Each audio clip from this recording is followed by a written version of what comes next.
네, 안녕하세요. 연정입니다. 예, 앞에 영상에서 제가 배터리 3사 이야기를 했었고요. 두 번째 영상에서 2차전지 소재 업체에 대한 이야기를 좀 하겠다라고 말씀을 드렸는데, 이번에는 시총, 코스닥 시총 상위 종목 좀 보겠습니다. 코스피 시총 상위 종목보다는 그래도 양호한 모습인데요. 저는 2차전지 소재업체 중에서 보겠습니다. 에코프로 BM, 그리고 또 이제 어떤 종목 좀 많이 좋으냐, LNF, 그리고 천보, 최근에 좀 눈에 많이 띄죠. 천보도 많이 띄고, 에코프로 BM 같은 경우도 최근에 흐름이 워낙에 좋았었기 때문에, 에코프로 BM도 또 금요일날 5% 상승 마감을 했습니다. 이제 좀, 이 부분은, 최근에 제가 개인 유튜브 통해서 좀 영상을 많이 못 올려드리는데 좀 홍보를 좀 하겠습니다. 제가 이제 개인 유튜브 채널 통해서 인사를 못 드려도, 제가 방송에서 지금 주기적으로 나가서 좋은 종목들을 선정해 드리려고 노력하고 있습니다. 그 부분은 이제 커뮤니티 쪽으로 들어가시면, 제가 방송했던 부분을 여기다가 이제 영상을 또 올려드리고 있는데, 보시면 이제 제가 지난 6월 22일이 이제 제가 올려드린 영상 보게 되면 제가 효성 첨단 소재를 유망주로 관심주로 말씀을 드렸고요. 효성 첨단 소재 최근의 흐름 한번 보겠습니다.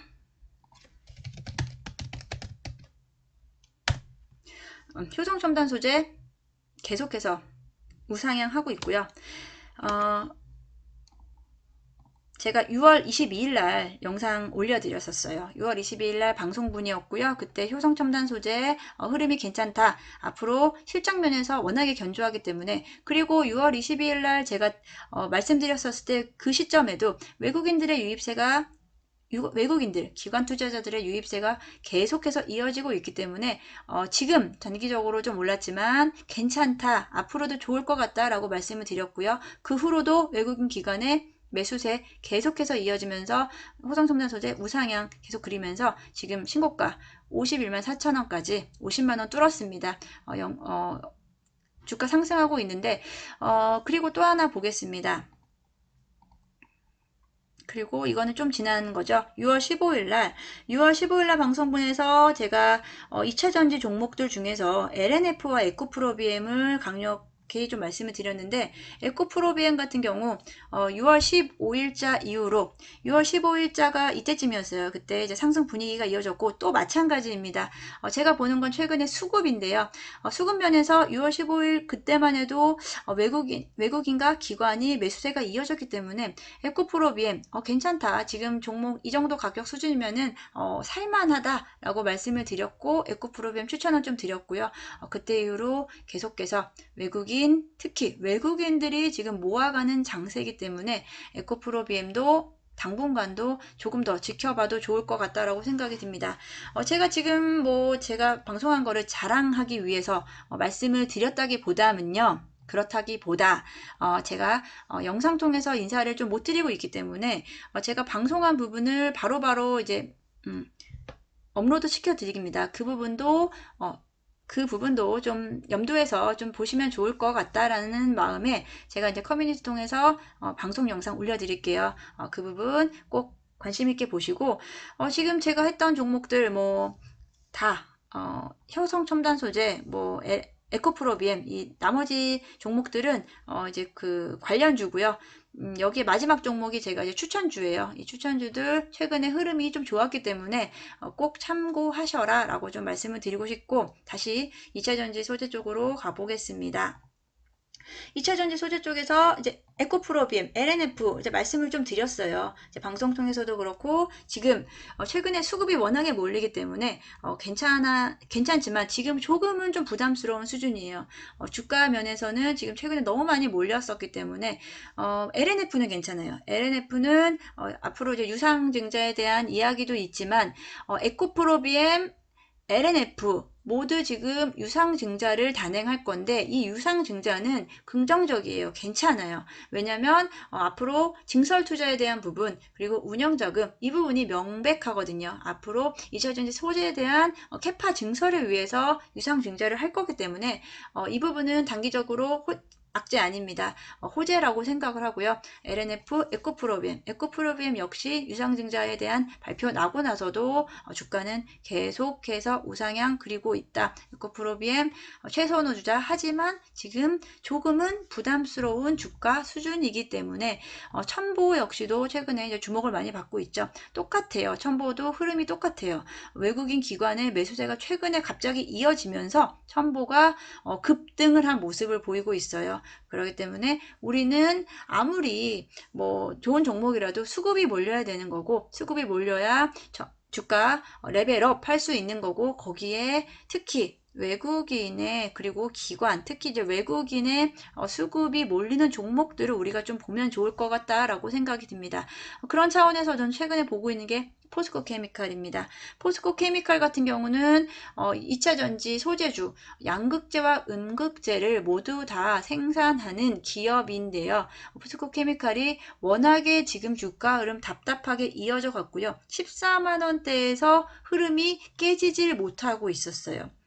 5월 이후 정말 명확하게 정말 정확하게 14만 원대에서 15만 원대 아마 못 뚫고 올라갔을 텐데 최근 지난 수목금 목요일부터 시작했었죠. 그때 거래량 터지면서 이 거래량 중에서도 외국인과 기관의 흐름이 강했다. 여기서는 신호가 지금 포착된 거라고 생각이 듭니다.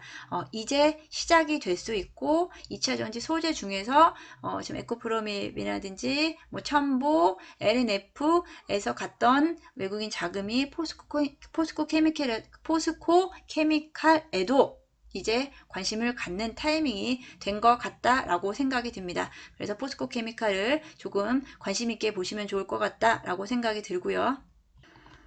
리포트를 좀 찾아봐야 돼요. 리포트에 대한 부분이 증권사 리포트가 나오는 부분은 여러 가지로 해석할 수 있는데 일단 주가를 앞으로 이제 그 종목에 대해서 대부분 좋게 상향 조정을 할 때 리포트가 나오는 편입니다. 뭐 하향시킬 때 나오는 경우가 많지 않은데 최근에 이제 에코프로비엠이 워낙에 이제 분위기는 좋았고 여러 가지 면에서 리포트도 다 좋게 하고 지금 적정 주가 앞으로 목표 주가도 계속해서 올리고 있습니다. 에코프로비엠 지금 단기적으로 주가가 좀 부담스럽지만 우리는 항상 눈여겨봐야 되고 하반기에 좋을 업체들에 대해서 항상 딱딱 관심 종목에 넣어 놓으셔야 되는데 에코프로비엠 하반기에 해외 진출에 대한 부분이 확정이 됐다. 지금까지는 국내 기업들에 대한 수요만으로도 국내 생산에 대한 부분만으로도 충분히 매력적이었었는데 여기 해외 진출에까지도 이야기가 나오고 있기 때문에 내년 그 후년 점점 더 좋아진다. 지금 현재 양극재에 대한 캐파에 대한 계획이 2021년 올해 6만 톤에서 2022년 9만 톤, 15만 톤, 그 후년은 15만 톤, 정말 이제 기하급수적으로 늘어나고 있다라는 부분에서 2023년 양극재의 상향, 캐파 상향 조정을 할 거고 실적에 대한 부분은 우려할 수준이 전혀 없다라고 생각이 들고요. 여기에 이제 에코프로비엠 외에 제가 아까 포스코 케미칼의 말씀을 드렸잖아요. 포스코 케미칼에 대한 리포트가 최근에 안 나오고 있어요. 최근에 안 나온다는 것은 그만큼 시장의 주목을 받지 못했었어요. 시장의 주목을 받지 못했는데 앞으로 여기에 리포트까지 나오게 된다면 제 생각에는 이거는 예상이지만 아마 증권사들에서 포스코케미칼의 수급이 몰리기 시작했기 때문에 아마 리포트가 나올 거고 그거에 대한 부분이 또 주가에 반영이 될 거고 이렇게 선순환 구조가 될 것입니다. 이렇게 좀 최근에 주목을 받지 못한 종목들에 대한 부분은 선침해를 해야만이 높은 수익률을 거둘 수 있고 그런 부분에서 포스코케미칼 다시 한번 좀 말씀을 드리고 포스코케미칼 뿐 아니고 2차전지 소재주 배터리 3사보다는 2차전지 소재주에 대한 저는 이제 그 주가 상승의 그 여력이 더 남아 있다고 생각을 하고요. LNF도 최근에 좀 조정을 보이면서 움직임이 있었기 때문에 LNF도 조금 더 상승 가능성이 남아있다라고 생각이 들고요. 지금 부담스러운 주가 수준은 아니다라고 생각이 들고 단지 이제 에코프로비엠이 조금 아쉽죠. 지금 이야기하기엔 좀 아쉽다라고 말씀을 드릴 수 있는데 이거 방송에서 좀 많이 나왔어요. 저도 에코프로비엠 계속 지켜보셔라. 6월 달부터 해서 에코프로비엠에 대한 이야기를 계속해서 했기 때문에 방송에 이미 많이 나오고 리포트 많이 나오고 했기 때문에 지금 들어가기에는 좀 먹을 게 좀 적을 수 있다라는 부분이 분명히 있습니다. 그래서 좀 주목 덜 받은 2차전지 소재주에 관심을 가지셔라 라고 말씀을 드리고요.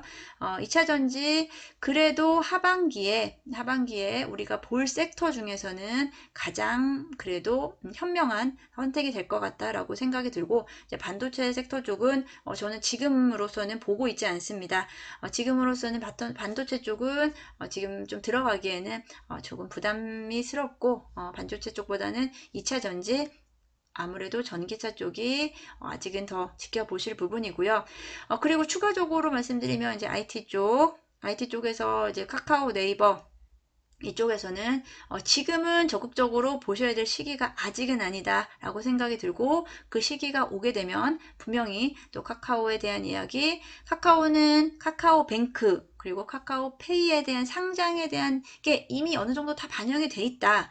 거기서 실제로 상장에 대한 게 빵 터져 나오고 상장 청약하고 뭐 상장되고 이러면 카카오 본 주가에 대한 부분은 조금은 흔들릴 수 있기 때문에 지금 타이밍은 조금은 적극적으로 보실 단계는 아니다 라고 일단은 좀 생각이 들고요. 그 부분에 대해서는 추후에 말씀 다시 드리겠습니다. 오늘은 이제 배터리 3사 2차 전지 소재에 대한 전반적인 이야기를 좀 해드렸는데 주가가 좀 불안정하죠. 이럴 때 내가 좋은 종목들을 꼭 담아두고 계시다가 언제든 기회는 분명히 옵니다. 그럴 때 좋은 종목 좋은 종목 매수하시는 전략으로 하시기 위해서 제가 오늘 2차전지 소재 말씀드렸습니다. 오늘 여기까지 하고요. 주말 휴일 하루 잘 쉬시고 다음 주에는 더 좋은 매매하시고 더 좋은 수익률 거두시길 바라겠습니다. 네, 감사합니다.